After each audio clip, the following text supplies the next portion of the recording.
Bueno, hoy vamos a trabajar con coordenadas polares, ¿sí? Vamos a revisar primero lo que vimos en el último video. Tengo un vector que está ubicado en el plano cartesiano, ¿sí? Recuerden, eje X, eje Y. Lo primero que voy a hacer con este vector es pasarlo a coordenadas cartesianas, ¿sí? Voy a ver qué coordenadas tiene su origen y qué coordenadas tiene su extremo, ¿sí? En este caso el origen del vector A es 3 de X, 2 de Y. Completamos 3 de X, 2 de Y. Y la coordenada del extremo es 7, 5. 7, 5, ¿sí? Una vez que encontramos las coordenadas del extremo y del origen, vamos a expresar este vector en coordenadas cartesianas, ¿sí?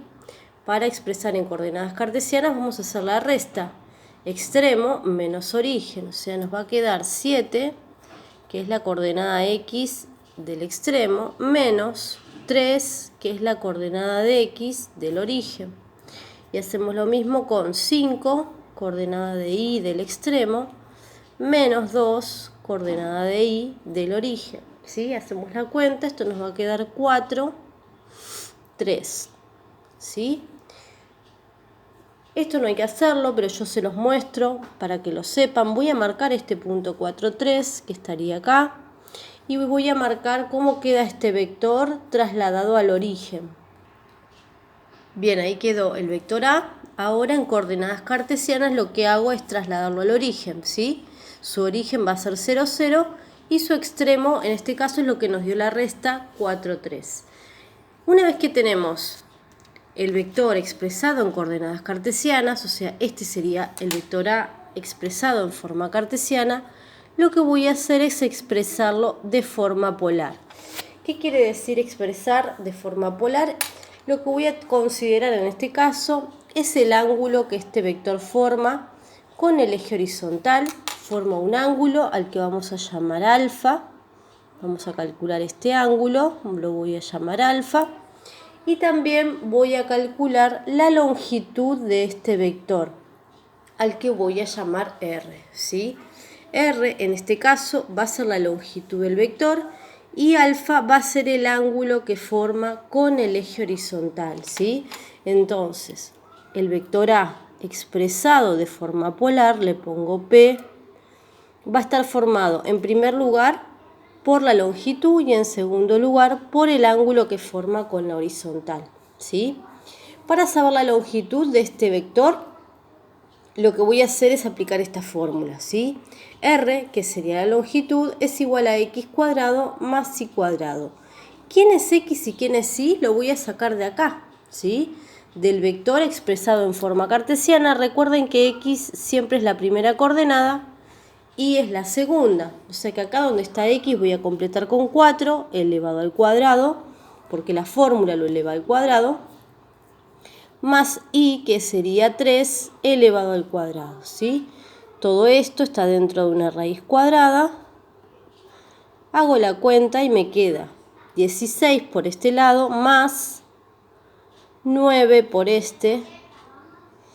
Sumo, me va a dar 25 y la raíz de 25 es 5, ¿sí?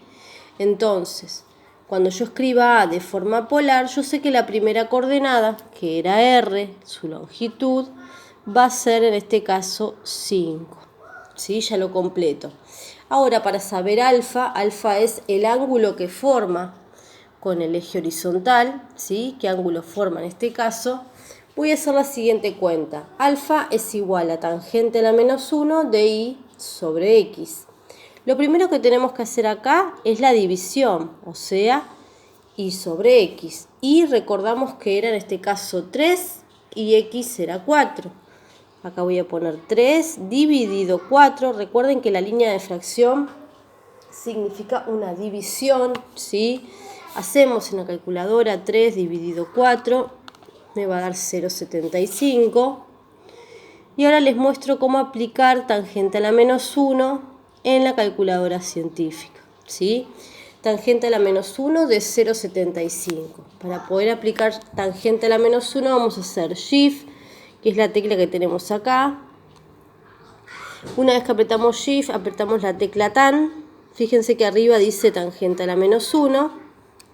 Ahí apareció una calculadora tangente a la -1. Pongo 0,75, que fue lo que me dio la división. Y esto me da 36,8. Si yo aprieto acá la tecla de grados, minutos y segundos, me lo va a escribir como grados. Solamente vamos a usar el primer número, 36 grados, para que quede más prolijo, ¿sí? 36 grados, entonces, es lo que me dio el ángulo que forma con el eje horizontal, ¿sí? Entonces, volvemos. El vector A, escrito de forma cartesiana, era 4, 3. Y el vector A, escrito de forma polar, me dio que R, que era su longitud, 5, y alfa, que era el ángulo que forma con la horizontal, 36 grados, ¿sí? Acá escribí este vector que tenía acá de forma cartesiana, ¿sí? Y después de forma polar, ¿sí? Con R y alfa por un lado, y acá teníamos X e Y.